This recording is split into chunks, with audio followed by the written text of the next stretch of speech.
Hər vaxtınız xeyir olsun qrupda qardaşlar, bacılar, hamınızı salamlayıram. Həqiqəti bugünkü günləri Allah qapısını açsın, Allah yardımcısı olsun.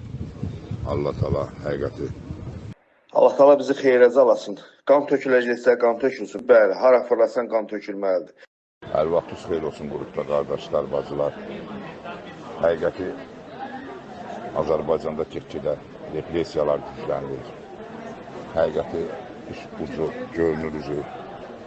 Ucu görünür, nə görə ki, bugün də Suraxanda bir dənə polisin qulğunu kəsiblər. Allah var eləsin bu kütlə, bu çoxlaşsın, polisləri həqiqi bu cür nakazat olunmağı bizim azadlığımız deməkdir. Yer gəlsin yandırmalıyıq, dağıtmalıyıq ki, bunlar çıxsınlar, rədd olsunlar da, canımız da bezdi bunlardır. Hər bir şeyin vaxtı var, vədəsi var, o vədələr də bu yaxınlarda əldə olunacaq.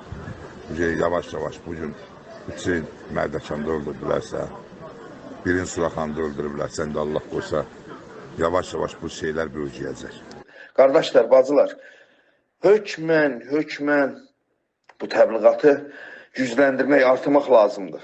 Mən deyirəm, Allahın köməkliyi ilə 1-2-3 ayın içində üzbəüz durub bunlarla heç olmasa vətəndaş müharibəsi adlandırdığımız Yezdi kütləri, erməniləri sənəd verib Azərbaycan vətəndaşı edənlərlə üzbəüz dayanacaq.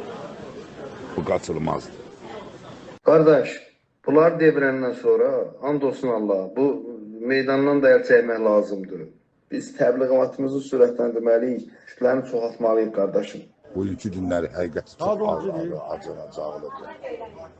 Çox dəhşətdir, dəhşət. Məhz inqilabdan başlamaq lazımdır. İnqilab olmasa, çağırış olmasa, heç nə dəyişilən deyil.